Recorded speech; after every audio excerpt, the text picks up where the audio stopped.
Niining panahon nga ang putling ebanghelyo gihagis sa mga hiwi nga pagtulunan. Kinahanglan mo barug ang mga tinun-an ni Kristo sa pagpakigbisog sa paglaban sa pagtuo, nga magkausa ug alang sa tanang panahong gihatag sa Dios ngadto sa iyang katawan. Maoy hinungdan nga namugna kining tulumanon ang putling ebanghelyo. 30 minutos nga pagsabwag sa tinuod nga ebanghelyo.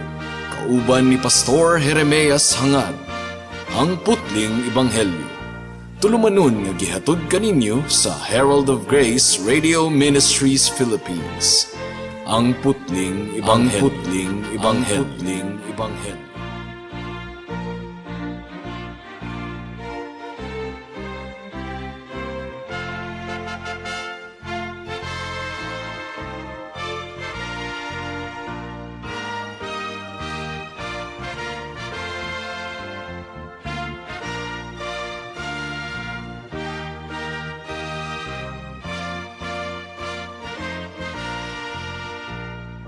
Mayong hapon Mabinay, mayong hapon Negros Oriental, Negros Occidental, Guimaras, Dumaguete City, Malabuyok ug uban pang mga munisipalidad sa Cebu Province ug kutob sa tanang gidala sa Ginoo sa pagpaminaw niining atong programa nga giuluhan og ang putling ebanghelyo.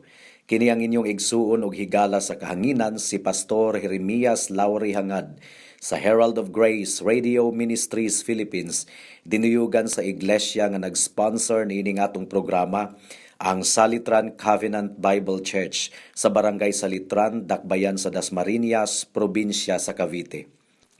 Ang atong teksto ning takna sa kahaponon makita sa Roma Kapitulo 1, versikulo 8. Ang giingon diri, una sa tanan, nagpasalamat ako sa Dios, pinaagi kang Hesukristo, alang kaninyong tanan, kay nasangyaw sa tibuok kalibutan ang inyong pagtuo.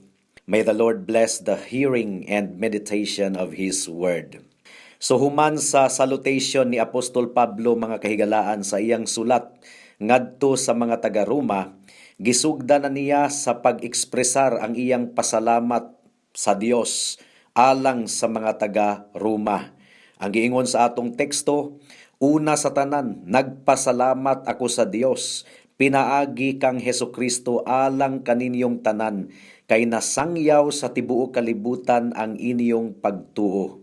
So nagpasalamat si Pablo tungod kay maayo gayud kaayo ang dungog sa mga kaigsuunan didto sa Roma. Maayo kaayo ang ilang reputation, ang ilang testimonyo sa kalibutan, maayo kaayo, humot kaayo sa nga tanan mga kahigalaan. Ang atong dungog or kining gitawag og reputation sa English or karangalan sa Tagalog, kabahin na kini sa atong kinaiya nga mo kini ma-describe sa ubang tawo sa atong kinabuhi. Ang atong dungog mao kini ang nag-identify kanato taliwala sa mga katawhan. Mahimong ang atong dungog usa ka tawo nga honest, dili bakakon, o usa ka tawo nga maantigong muatiman, o usa ka tawo nga mapainobsanon, or usa ka tawo nga bakakon, usa ka tawo nga hambog, usa ka tawo nga dalo. Mahimo usab nga ang imong dungog atubangan sa mga katawhan, usa ka tawo nga adunay prinsipyo ug adunay ligdong nga baruganan sa tanang mga butang. So that is what reputation is all about. Unsay maistorya sa ubang mga tawo kanimo. Now, unsa man kaimportante kining maayong dungog mga kahigalaan. Nakita ni Pablo ang maayong dungog sa mga Kristohanon didto sa Roma. Importante gayud kaayo kini ug nagpasalamat siya sa Dios tungod niini. Dili basta-bastang dungog ang gihisgutan ni Apostol Pablo mga kahigalaan. Of course, kitang tanan nakaila kung kinsa si Bill Gates, kinsa si Donald Trump, kinsa si Rodrigo Duterte, kinsa si Leni Robredo. I am not talking about just being well-known. Unsa man ang elemento sa reputasyon or dungog nga gihisgutan ni Pablo mahitungod sa mga taga-Roma. Ang giingon diri sa atong teksto, nagpasalamat ako sa Dios pinaagi kang Kristo alang kaninyong tanan, kay nasangyaw sa tibuok kalibutan ang inyong pagtuo. So ang dungog sa mga taga-Roma, nabantog sila ingon nga katawhan sa pagtuo. Ang ilang pagtuo nabantog sa tibuok kalibutan. Apan unsa ang pagtuo mga kahigalaan? Unsa man gyud kining pagtuo? Kayong uban, ang pagtuo alang kanila kining gitawag og religious feeling. Muingon ang uban nga nagtuo ko nga Kristohanon gayud ako. So subjective. I am a Christian because I believe I am. It's all about feelings mga kahigalaan. Alang pud sa uban, ang feeling kining gitawag og optimism, kining positive thinking. Kining moingon nga nagtuo ko nga maayo ra gyud ko sa akong balatian or nagtuo ko nga makakita ra gyud ko og trabaho. So ang pagtuo alang kanila mo kining gitawag sa English og wishful thinking. Pero dili kini mao ang pagtuo nga gihisgutan ni Pablo mahitungod sa mga Kristohanon didto sa Roma nga nabantog sa nagkalain-laing dapit. So unsa man gayud kini nga pagtuo mga kahigalaan? Unsa man gayud ang elemento niini nga pagtuo? Well, una sa tanan, ang pagtuo nila adunay kalabutan sa kaluwasan. The first aspect of their faith is saving faith. Paul is talking about the manifestation of their salvation. Ang iglesia dito sa Roma, ang mga miyembro dito, puros mga magtutuo sa atong Ginoong Hesukristo. Mao nga gidayeg ni Pablo ang Dios gumikan sa pagluwas niya sa mga katawhan didto sa simbahan sa Roma. O basahon nato og utro ang atong teksto. Una sa tanan, nagpasalamat ako sa Dios pinaagi kang Kristo Jesus alang kaninyong tanan kay nasangyaw sa tibuok kalibutan ang inyong pagtuo. So una sa tanan, gihigugma sa Dios ang mga miyembro sa simbahan didto sa Roma.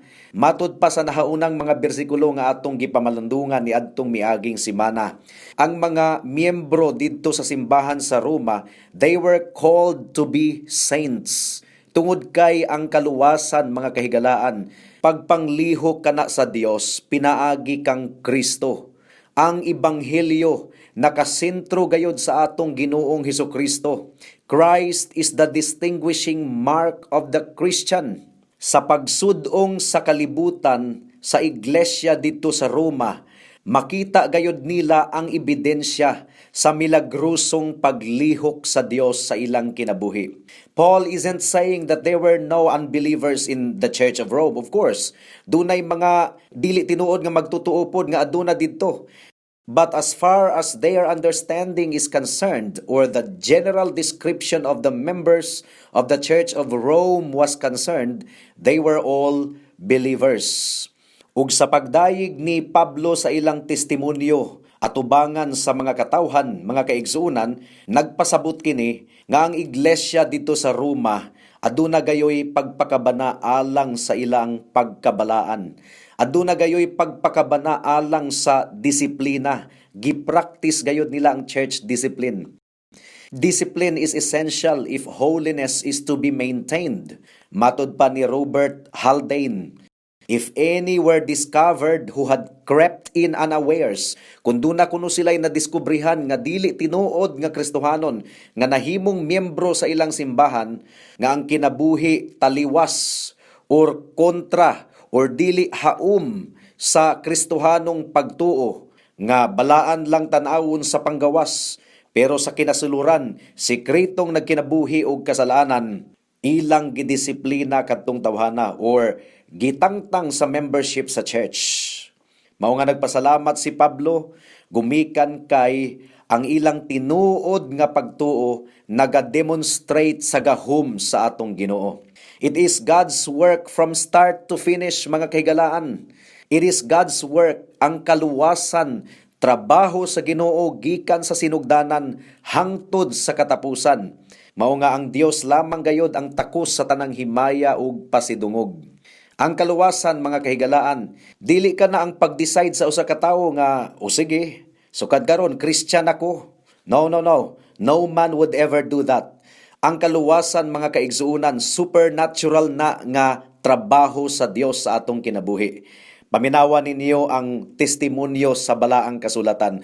Roma Kapitulo 1, versikulo 16 hangtod sa 17. Ang giingon dire, dili ko ikaulaw ang maayong balita, kay kini mao ang gahom sa Dios, aron pagluwas sa tanan nga mutuo, una sa mga Hudiyo, ingon man sa mga dili Hudiyo. Kay gipadayag sa maayong balita ang pinaagi sa Dios sa paghimong matarong sa tawo, ug kini pinaagi sa pagtuo gikan sa sinugdan hangtod sa katapusan. Sumala sa kasulatan, ang gihimong matarong sa Dios mabuhi pinaagi sa pagtuo. So nakita ninyo, trabaho kini sa Dios, mga kaigsuonan. Unang Korinto Kapitulo 2 versikulo 1 hangtod sa 5. Ang giingon dire, mga igsuon, sa akong pag-anha aron pagwali sa tinagong kamatuuran gikan sa Dios, wala ako maggamit og lawom o maalamong mga pulong. Nakahukom ako nga kalimtan ang tanang butang gawas kang Hesukristo ug ang iyang kamatayon sa krus.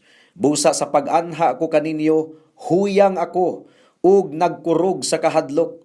Ang akong pagpanudlo ug pagwali dili pinaagi sa madanihong mga pulong sa tawhanong kaalam, kundi pinaagi sa pagpasundayag sa gahom sa Espiritu sa Dios, aron ang inyong pagtuo dili mag-agad diha sa kaalam sa tawo, kundili sa gahom sa Dios. So nakita ninyo, mga kahigalaan, it is the supernatural work of God. Wala nagsalig si Pablo sa iyang maayong pamaba, kundi ang iyang pagwali nagsalig sa pagpasundayag sa gahom sa balaang Espiritu. Unang Tesalonica Kapitulo 1, versikulo 2 hangtod sa 5. Ang giingon dire, sa kanunay nagampo kami alang kaninyo, ug nagpasalamat sa Dios tungod kaninyong tanan.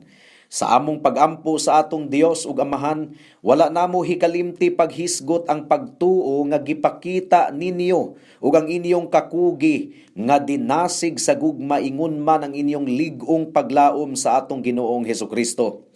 Mga igsuon, nasayod kami nga ang Dios nahigugma kaninyo ug gipili kamo niya aron maiya, kay nagwali kami sa maayong balita, dili sa pulong lamang kundili sa gahom sa Espiritu Santo. Hugot ang among pagtuo nga kini matuod gayod. Nasayod kamo giunsa namo pagkinabuhi samtang kami uban pa kaninyo, alang lamang sa inyong kaayuhan. So nakita ninyo, mga kaigsuonan, wala kini nag-agad sa abilidad sa tawo kundili sa gahom sa atong buhi nga Dios. Ang buot ipasabot niini, mga kaigsuonan, nagpanglihok ang atong buhi nga Dios sa kasing-kasing sa mga katawhan, samtang nagwali si Pablo ug nagmugna ang Dios og pagtuo sa ilang kasing-kasing. Ang pagtuo mao ang tinubdan sa tanang aksyon nato sa atong Kristohanon nga pagkinabuhi. Kung walay pagtuo, mga kaigsuonan, ang atong pagpangabudlay walay pulos ug walay hinungdan.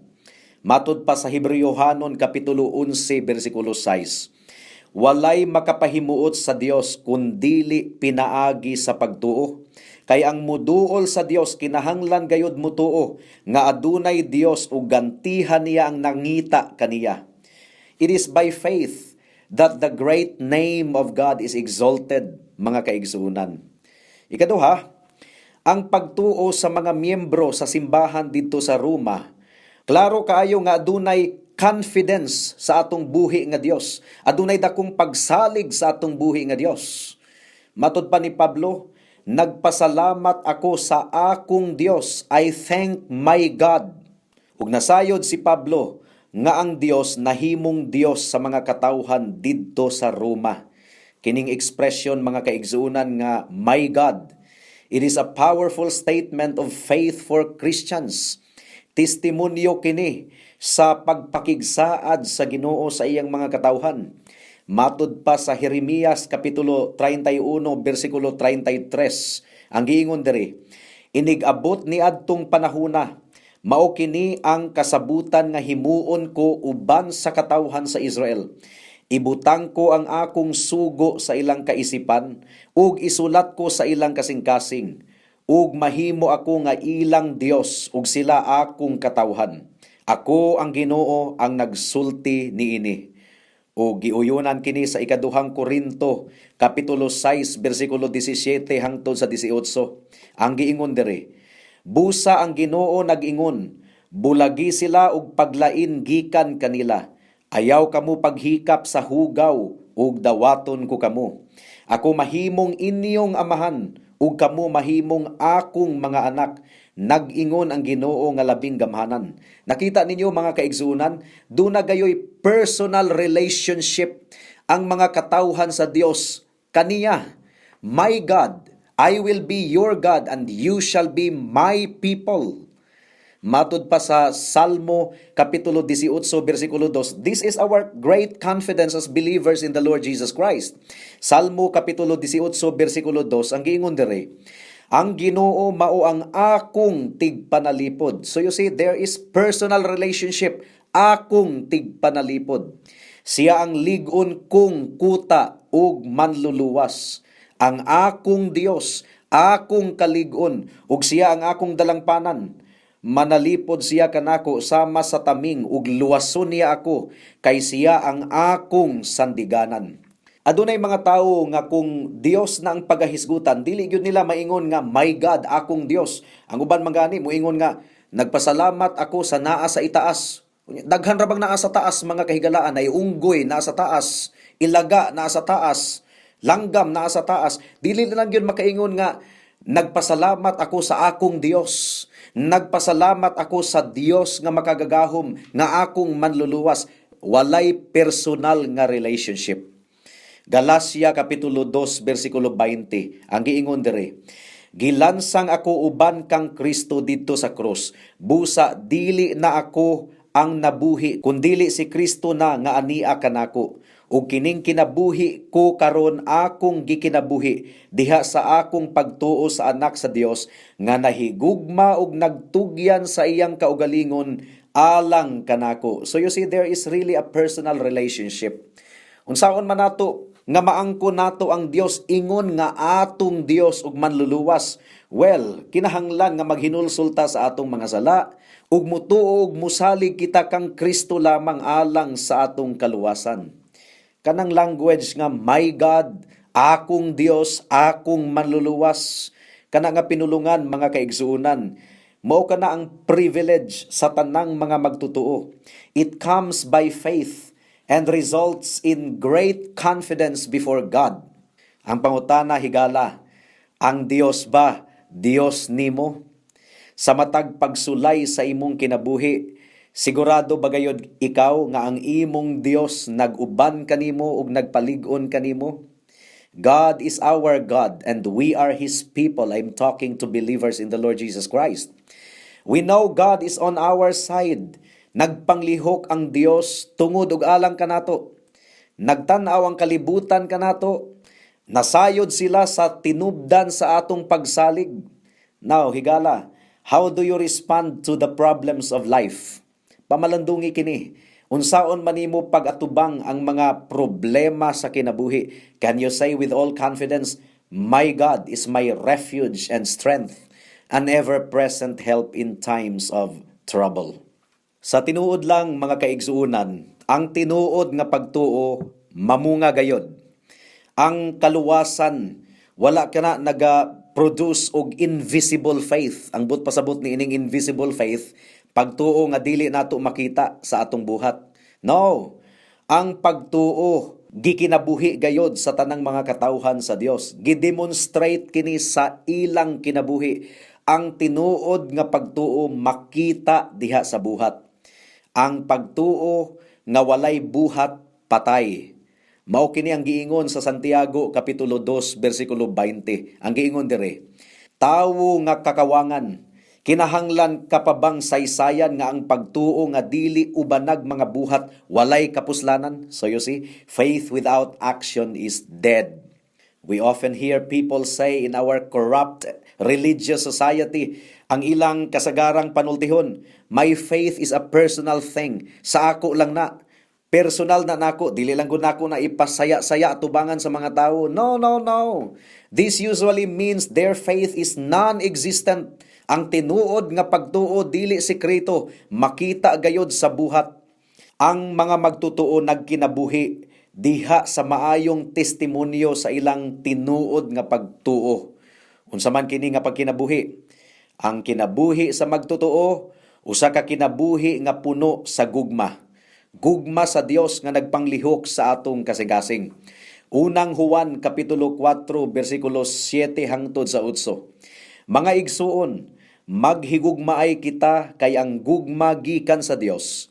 Ang nahigugma sa iyang isig katawo anak sa Dios ug nakaila sa Dios. Ang wala maghigugma sa iyang isig katawo wala makaila sa Dios kay ang Dios gugma man. So ang bunga sa pagtuo gugma. Ang tinuod nga magtutuo nagkinabuhi diha sa gugma. Ikaduha, ang tinuod nga pagtuo miresulta sa kinabuhi nga adunay disiplina.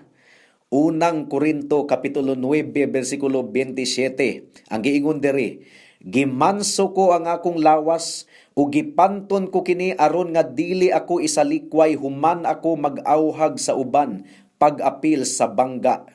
So, faith is a life of discipline.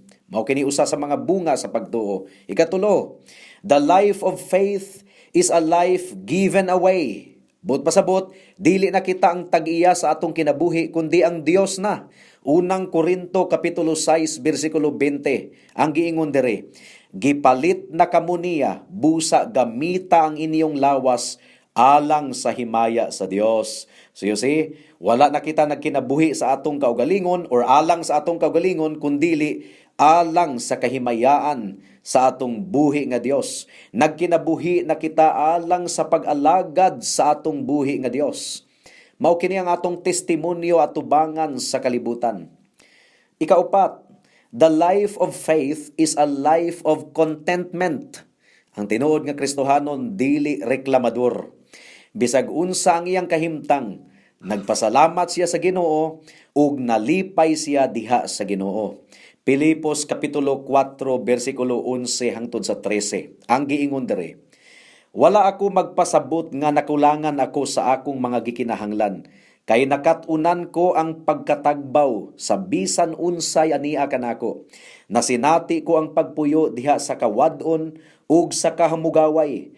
Nakatunan ko na ang pag-atubang sa bisan unsang kahimtang sa kinabuhi. Sa kabusog o sa kagutom o sa kahamugaway o sa kawadon. May kalig-on ako sa pagsagubang sa tanan tungod sa gahom nga gihatag kanako ni Kristo. So you see, true faith produces a life of contentment. Ang kinabuhi diha sa pagtuo, kinabuhi nga adunay kalipay, tinuod nga kalipay. Unang Pedro kapitulo 1 bersikulo 7 hangtod sa 9. Ang giingon diri, tungod niini madawat ninyo ang mga pagdayig, himaya ug dungog sa adlaw nga ipadayag na si Hesukristo. Gihigugma ninyo siya bisan wala kamo makakita kaniya, ug nagtuo kamo kaniya bisan wala kamo makakita kaniya hangtod karon. Busa napuno kamo pag-ayo sa kalipay nga dili malitok sa pulong, tungod kay nakadawat man kamo sa bunga sa inyong pagtuo nga mao ang inyong kaluwasan.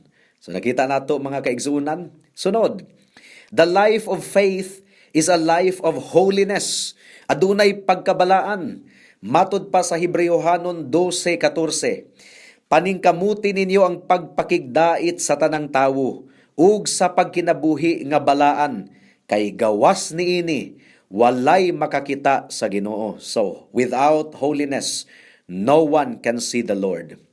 Next, the life of faith is a life of peace. Adunay kalinaw ang tawo nga adunay tinuod nga pagtuo sa atong buhi nga Dios. Roma kapitulo 1 bersikulo 7 ang giingon dire, ang grasya maanaa kaninyo ug kalinaw sa Dios nga atong Amahan ug sa Ginoong Hesukristo. So kining bunga sa atong pagtuo mga kaigsuunan, nakit-an kini, dayag kini ngadto sa mga tawo sa kalibutan. Mao gani nga gidumtan nila ang mga Kristohanon tungod kay ang kinabuhi sa mga Kristohanon nagkundinar kanila. They will hate us because we belong to Christ. Apan hinaot nga sa pagsudong nila sa atong kinabuhi, mapanalanginan sila. Maaghat sila sa paghinulsol sa ilang mga sala ug pagdangop sa atong Ginoong Hesukristo. Mao kini ang atong paglaom.